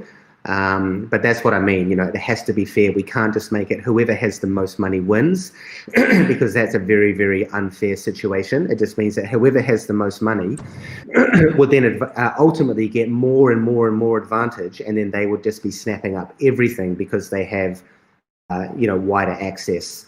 So we need to make sure that it's very fair across the board. Yeah, absolutely. Understandable. Very perfect. Thank you very much. Is there I had a quick question. With the Amazon meeting, was that just to kind of optimize the app, or I don't know if you can mention too much on that. And then a user was asking in the chat, any update on geocaching? And I think like that just means, NFTs may be tied to certain locations and geolocations. What was the Amazon meeting? Sorry. Yeah, was there any details you can share there, or was it optimizing the app or anything like that? No, I'm asking which Amazon meeting are they referring to? I'm not actually too sure. Oh, I think it was like a LinkedIn post, and I think you just showed you guys meeting with, Amazon Web Services. Yeah. So we were meeting with AWS, very very different division within Amazon. I mean, basically, the whole app is run on AWS. We were in there to try and get a lower bill. Very simple. Gotcha. So you weren't meeting with Jeff Bezos? Jeff, that would be nice, but not yet. So can we order? No NFTs through Prime? I'm just kidding. One day, who knows? That'd be great, right? That would be awesome. And then another user was asking about the geo caching. Just I think he was referring to NFTs based on your location. Based on your location, I'm not really too sure yet. That's very sort of Pokemon Go-esque. But where the geolocation services will come into play is, like in the future when you are able to attend a physical Comic-Con event, you're in a specific geolocation cordon, the Buy Now button will become available to you. So that's more likely how we're going to utilize and leverage the geolocation. Or for example, like maybe one of our licensors is doing a promotion of a new physical product that is also available on Vivi, and they're doing that at a particular retail chain. We might open up access. So, when you're visiting that store or that specific location, again, the Buy Now button will become available.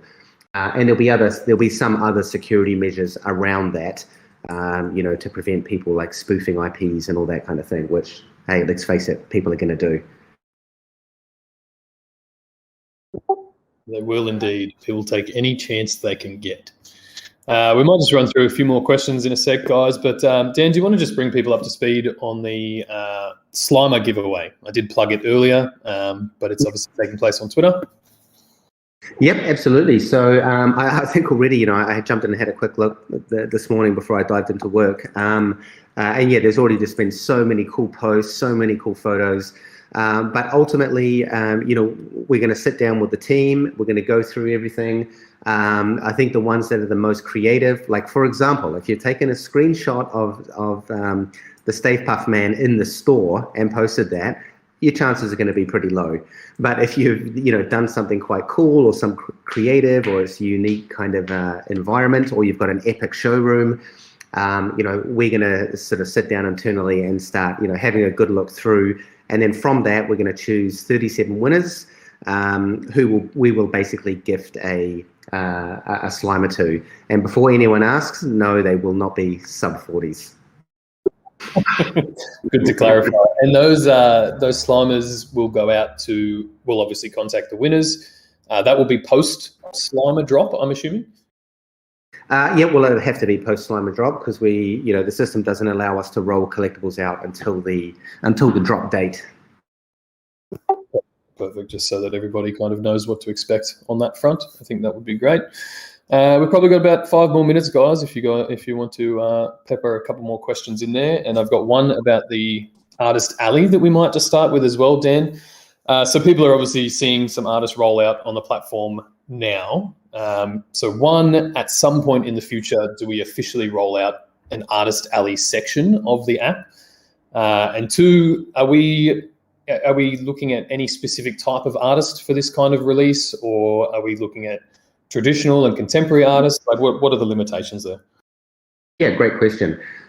So we will eventually be rolling out a more specific section for Artist Alley, and that will allow an artist to have like their own bio, very similar to the way that you guys have your own profile now. An artist will be able to have their own profile, their own bio, and then underneath that they will be sort of have their own individual works. But before we build out a bigger or a wider feature like that on the platform, we really need to begin to test the waters to see, we didn't really know if the Dragon Girl was going to sell because it was a very different product offering from what we had listed previously. Obviously, we and Simone and Tokidoki were very, very pleased that everyone loved it. And that really sort of solidified for us that, there is a demand out there to have these, not necessarily just these big premium brands, but also some of these sort of well-known artists as well. And then obviously the second one we've got rolling out is Ron English.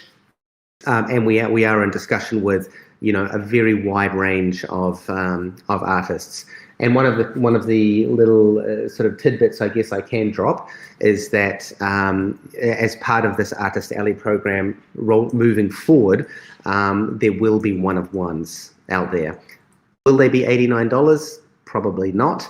But the way that artist licensing works is that, if you're commissioned to do a piece of artwork for a larger brand like, DC, for example, you as the artist have the right to sell that original version, so basically you can sell the one that you created. So we'll be bringing features like that into Vivi where you'll eventually see artists coming on board selling a one-of-one.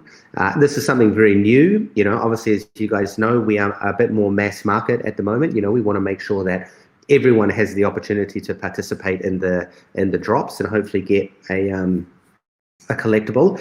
But the Artist Alley program will be a little bit different in that sense, where we will have these far more limited products, which is going to be pretty cool. I think David Yu is already trying to get in there and buy them all, but I don't think he's going to have that much luck. No surprise there, really. Hey guys, I just wanted to get a little clarity on something that we talked about briefly earlier. So basically, if I have, let's say, 2 million OMI in my wallet before the Ethereum blockchain switchover, will I have less than that amount of OMI after I swap my tokens, but with the same value? Is that what was said? I don't remember anybody saying that, but basically the chain migration is just something that's going to happen in the back end. Obviously, we'll be setting up token swap platforms for people to convert from the Go20 over to the new ERC20. But outside of that, there's not going to be really any further impact to users. I think the question you're asking is, are we going to do something like 100 to 1 At the moment, we're not going to do anything like that. It'll basically be if you have 2 million OMI in your wallet now, and if you do, well done. It's going to be the same, when the migration happens. You obviously will need to go through some sort of token swap, which we'll be communicating very heavily around how to do that and where to do that. Yeah, just to clarify, that was from before you got on, Dan. That was a bit of the conversation, and you answered exactly as I kind of did, just to say that if there was some sort of 10 to 1 or 100 to 1, you would end up with the same value, but token swap wise, it should be pretty simple. Yeah, we absolutely would never take away value from users. I mean, gosh, my inbox would be full of hate mail, I'm sure. Yeah, more. So if you can put your OMI in the app wallet, will we need to switch the token over, or will the VV and the app just take care of that? We are still deciding whether we'll do some kind of automatic swap. It's more than likely we won't, because there is complications around that. And you've got to remember that the wallet in the app is, that's just an interface to your GoChain wallet. So it's not like it's a special one that we having any kind of sort of special control over. So yeah, more details to come around that. Dan, in a later interview, you mentioned you used to play World of Warcraft, and how do I put this? Could we possibly be seeing gaming NFTs? That is something someone asked just a little bit earlier, and my response is that it really comes down to the gaming industry. If that's something they want to do, they do obviously have a very profitable ecosystem at the moment.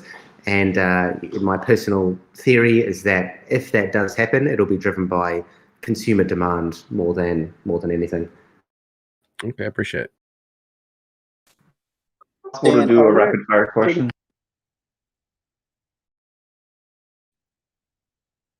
Dan, are there any more details you can give us on Furious? On what, sorry? On the upcoming Fast and Furious? What I can say is that they are amazing, and the detail is also amazing, and that's about it. Sorry.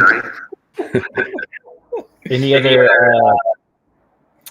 I guess announcements brand-wise coming up soon, and any, I'm sorry, I'm getting somebody's cut out audio. Yeah, someone.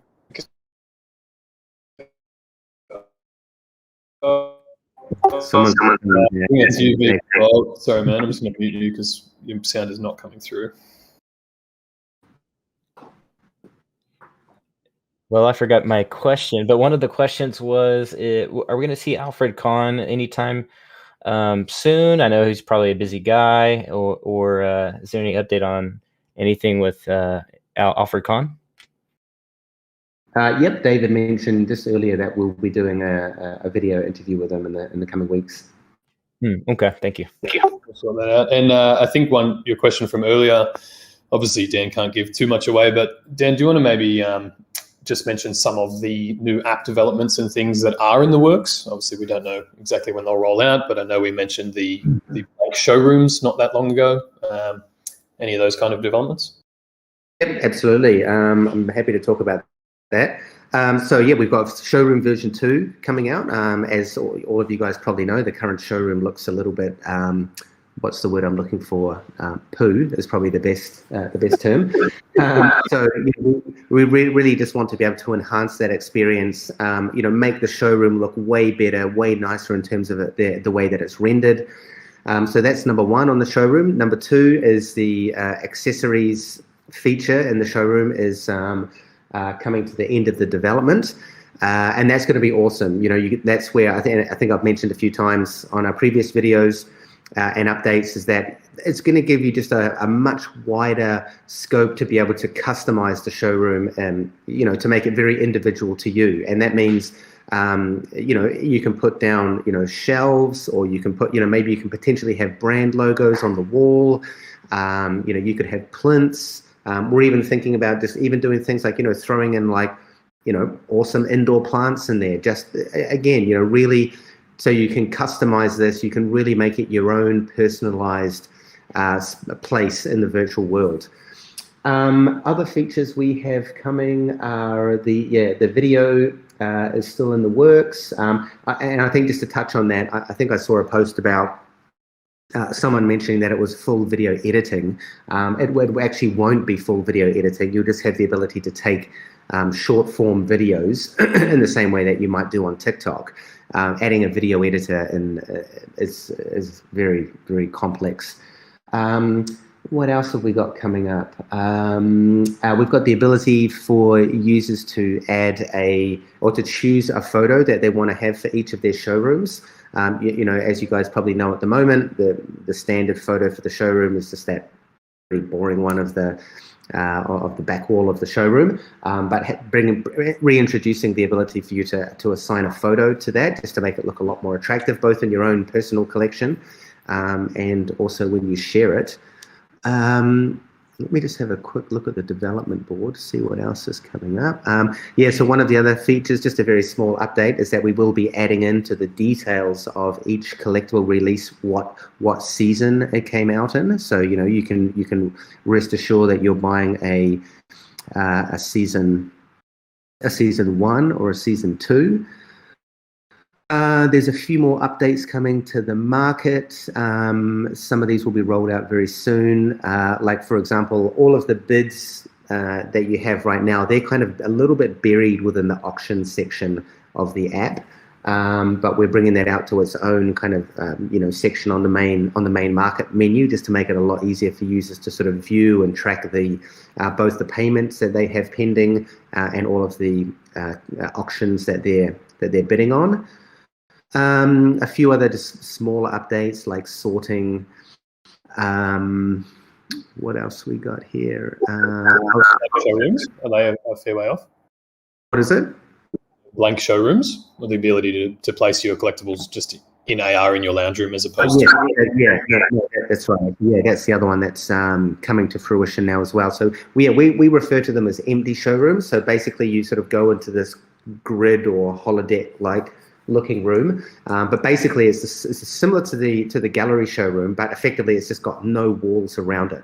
So the whole idea is that you can build up a scene, and again, when we bring accessories in, those accessory components in the future will include things like nature accessories or urban accessories. And what I mean by that is, you might be able to put like a couple of big rocks down and then throw a tree in there and then put, say, potentially, put your Tyrannosaurus Rex on top of that.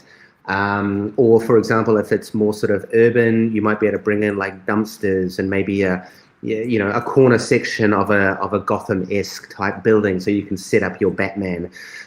Or it could be just a big 10 by 2 shelf type unit of which you can put all your collectibles in. And then the good thing about these empty showrooms is that when you drop them in AR, obviously there's going to be no walls or anything around that. I know people right now are getting very creative and they've worked out how to do it, and honestly, kudos. I didn't even think of it myself.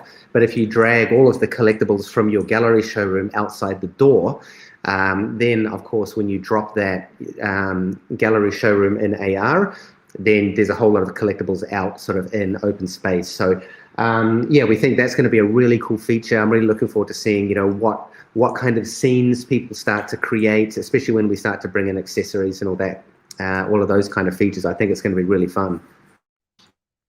Awesome. Big thank you for that update. I know that will answer quite a lot of people's questions. The Sandman, I think you've just pinged me with a question if you want to go for that, and then we might take one or two more and call it a day, guys.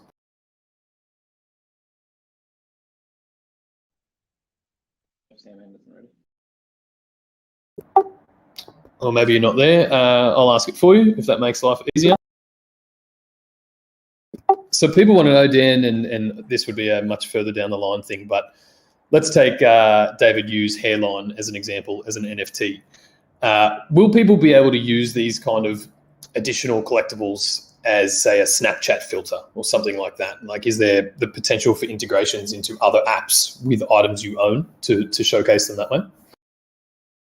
I mean, my answer is always anything's possible. But yeah, I mean, I don't really know whether that will happen or not. I mean, it's nothing that we've really ever explored. I mean, bringing NFTs into these other platforms, as I say earlier, a lot of these existing games or platforms already have their own kind of financial model or business model built in. And I guess I'll just refer back to what I said previously about, NFTs are still going to continue to grow, and especially the interoperability, I think, is going to become more in demand. I mean, let's face it, everyone in this clubhouse probably wants to live in a world of Ready Player One. And I think that really needs to be driven by consumer demand. It's nothing really that's on our roadmap for the next sort of year or so. But always open to opportunities. Yeah, absolutely. I think that I get that question quite a bit. I think people can see the potential there, but as you say, most apps and businesses have their own established models and things they run with. So it would have to make sense for all parties before it became a thing. Let's take a couple more, guys, and then we'll wrap it up. I got a quick question. First of all, I want to say it was awesome to see you and Silent Bob or Kevin Smith with Rogers and Cohen. Are we going to see any iteration of kind of more things like that soon, and kind of more visibility as far as that goes? I know that people keep asking me that, and sorry if that's been asked already. No worries. I mean, more and more as VV gains popularity, we do get invited to speak at many events. I can't really say how many events. They do just kind of come through when they come through. They aren't necessarily things that we go out and seek, mostly because I spend every waking hour advancing the product forward. But I mean, more than likely we'll continue to participate when invited into these events. Just on that note, guys, the NFT Tokyo event, or NF Tokyo Summit, I think is today, tomorrow. Dan, you are on June 11th in the afternoon sometime. But if anyone has missed that announcement, it's in our announcement channel and probably on our socials. So if you want to head over to, I think it's just nfttokyo.com or something like that, and register your interest, you can join that one too. Yeah, and I mean, that event was really more geared towards I guess brand owners and IP owners in the Japanese space. So it's not, there's no sort of secret surprises or anything coming out. It was a bit more of an industry kind of event, really. But yeah, go ahead and check it out if you can. Just on that note, Dan, and one question people will probably have, how are you seeing that landscape change now? Like, are we seeing a lot more licensors start to show interest in the NFT space? There seems to be more conferences popping up, specifically for them. Absolutely. I mean, every day we get contacted by, multiple new licensors wanting to come on board the platform. And I think, really, when this whole NFT thing started, I mean, I guess just to go back to a little bit of the philosophy, that David and I have when building something like this, is that, at the end of the day, we just wanted to sell a Batman to someone through their phone. But when the whole NFT thing kind of kicked off, we'd see things like, Beeple selling for $69 million and, all of this massive cash grabs out there. And then obviously when anything like that happens, it attracts attracts a lot of people because, anyone who owns IP or anything like that, they're looking for new ways to looking for new revenue streams. So I think the whole spotlight on NFTs recently has really just sparked a lot of demand from people out there wanting to get into the space a lot more because, honestly, 8 months ago, no one was contacting us because no one even knew what an NFT was unless you were sort of deep in the crypto world. Now that that's changed and people see that there is opportunity, and a lot of people watch what's happening in VV. They see how fast products sell. They see how active and awesome the community is. And I think that is also a huge driver for them to also kind of get into the space. And let's face it, VV is a really cool new way to participate and collect your favorite brands. So I personally believe it's going to continue. David and I, really our mission is just to create a long-term digital collectible industry. Right now we're going through a bit of an NFT hype. And that's why the focus for us is not just about buying and selling NFTs. Anyone can do that on any platform. In fact, every single week there seems to be a new, peer-to-peer NFT platform coming up. But really, what's going to bring longevity into this digital collectible space is the ability to do cool stuff like, the AR. I mean, we've had, I think it was more than 120,000 photos taken in AR through the VV platform, the virtual showrooms, interactivity, the ability to create your own scenes, create your own videos. These are the experiences that surround the NFT that, what I really believe is going to continue to propel this, because, just selling things peer-to-peer is a certain audience, and that will always be around. But for us at VV, we want to make sure that it's very much experience oriented, rather than just that peer-to-peer. Yeah, absolutely. As you say, I think that's what gives us as a product and really as an industry that longevity. So yeah, it's good to focus on the user rather than just another revenue stream or things like that. We might take 2 more, guys, and then let's call it a day. I have a few rapid fire questions with a 1 or 2 word answer. Go for it. Awesome. For any games implemented, can there be like an NFT trophy per season for the top scorers? Not in the works, but great idea. I'll write that down. All right, second one. Assuming the VVverse has land, kind of like Decentraland, will you be dropping the land to buy just like the NFTs, where the more rare ones are closer to whatever hub is being sold at the moment? Details will come on that. All right, third one. Is it possible will you be able to do, instead of drops to buy from the app, instead, like throughout the VVverse, you just drop like Easter eggs that's how people get the NFTs for the moment? 100%. And I'll do 2 more. I have like 8, but I'll do 2 more. So we were talking about avatars before. Can that just be a new category of NFTs? So like not normal NFT or static interactive. Can another one just be avatar? So we can just use the NFTs we buy to be the avatar? There's quite a significant issues around licensing with that, and not only that, but some of the collectibles that we produce, like the Batmans, they aren't rigged with a skeleton, so you can't do a walk cycle or run cycle or anything like that. So there will absolutely be avatars coming that you will be able to adorn with some kind of brand content. And there's a possibility that some of the collectibles we release will be able to become an avatar. But yeah, that is a much bigger operation than just releasing, sort of standard avatars that can be customized. All right. Someone was talking before on the other meeting about getting a free NFT when you join.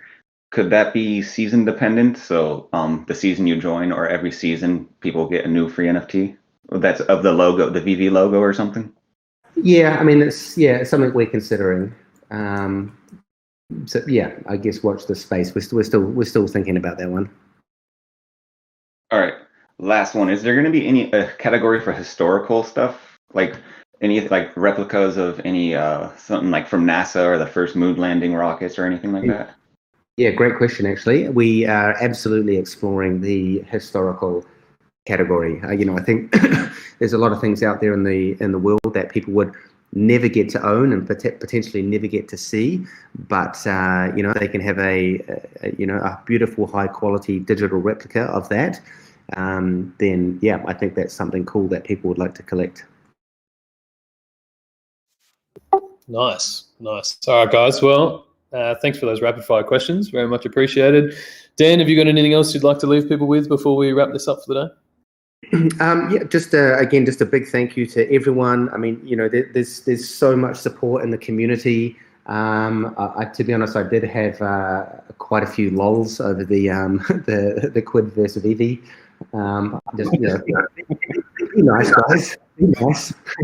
I was going to mention, I saw on the panel that NFT Tokyo that there's somebody might be on the other side of the panel. So if we need to show up, we will as the Ecomi team. No, be nice. He's everyone is nice people. We've met the CEO there quite a few times, and you got to remember, Quid has been around for 5 years. They were a pioneer in the space, and they've done a good job. But yeah, as always, I just want to give a massive thanks to all of our community. I mean, there are so many people out there that just creating amazing stuff. I mean, Reese, we've got a channel set up in one of our Ecomi Discord where every day there's just the most epic memes. I mean, whoever did the one that was the selfie song, with all the bombshell girls, man, that was just top class. I loved that.